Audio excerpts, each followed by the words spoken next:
That's what's happening, Mike. So you're changing your pick now to the Eagles No, I'm based not on changing geographic direction. I'm not changing it. I'm just saying that's the stat. All right, Mike. Super Bowl weekend, the worst weekend of the playoffs. Just saying. Look, the game sucks to watch. You really watch it for more of the cultural event than an actual game. Who do you have winning this between the Kansas City Chiefs and Philadelphia, Mike? That's our lead into the game. That's the lead. We're just gonna launch right in. This game sucks. Don't watch it.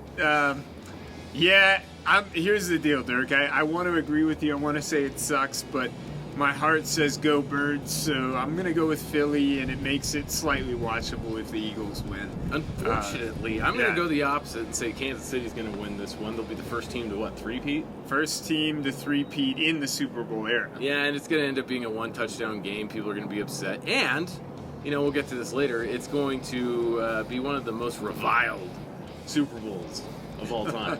The most reviled since last year, which was already reviled. Here's the thing, Dirk. It would not shock me if Kansas City wins. Obviously, they've had an incredible streak of pulling out close games, and that's the mark of a good team. However, at a certain point, someone's luck has to run out. Not saying that it's luck, but your, statistical probabilities of winning close games eventually tilt the other way. That's part of the reason why I'm going Philly in this one.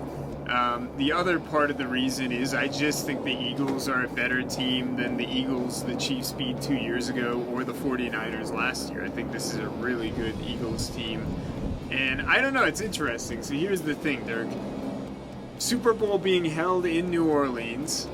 I remember about 15 years ago, a New Orleans Saints team playing against a superb Colts team. Looked like Indy was going to go all the way easily. Manning still at his peak, all this stuff.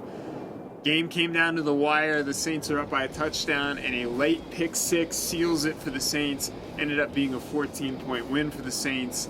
Much closer game than on paper. I see the same thing happening here.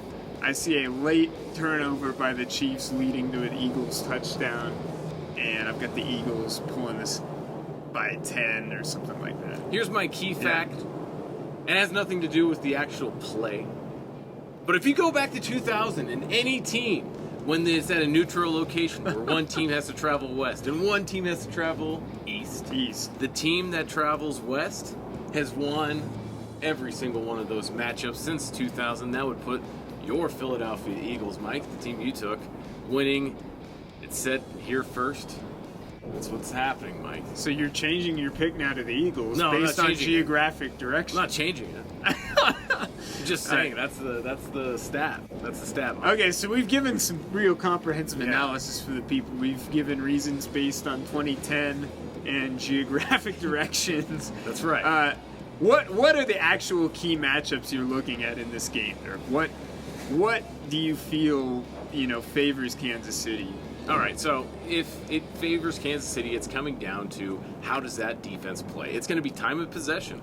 On this, if there is time of possession win on Philadelphia, Philadelphia's going to win this game. The reason I say that is because if they have time of possession, it's likely that they are ground and pounding this one out. They have the best rusher, maybe since Barry Sanders, maybe of all time. In Saquon Barkley, there's an argument for that, I think, and if they can really establish that run, which that Kansas City defense has been pretty damn good all year, that's going to really help them. I think that's going to be the key stat. What is the rush line? How many attempts does Saquon have? If he has 20 or less attempts this game, holy cow. The games that he doesn't have enough attempts are the games that I'm just scratching my head of, like, what are we doing? Right. I mean, I think that the Eagles obviously have to be deliberate about getting him the ball, and they know that. Yeah. But here's one thing I think that I'm going to circle. It's a very random matchup, but it's one that I foresee being a game changer, maybe making the difference in the game.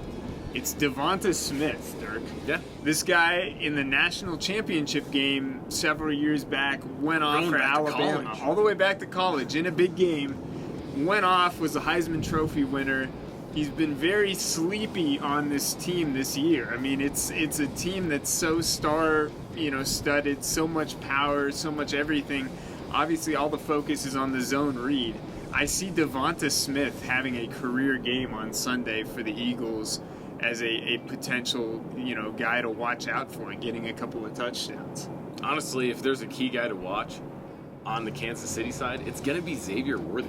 How much is he getting involved in the rush game, which he's been a pretty big X factor for them on that. And then also, I mean, if he just lights off Deshaun Jackson style on deep balls, that's going to be a game changer as well. So yeah, I think the other thing that's different about this Eagles team than 2 years ago, Dirk, is it's not just the personnel, but this time around you've got Vic Fangio as the defensive coordinator. Now Fangio, not like a super like a true successful Bronco fan. I mean, it wasn't a super successful head coach, been in a defensive coordinator role, has always had some interesting defenses that have posed some matchup problems. I think that he's going to mix some things up. I'm interested to see how it plays out. He's had a very good bend but don't break kind of defense. I don't know, Dirk. I think that there's some good possibility. It's just a very interesting game. It's going to be fascinating to see how it's different from what played out 2 years ago.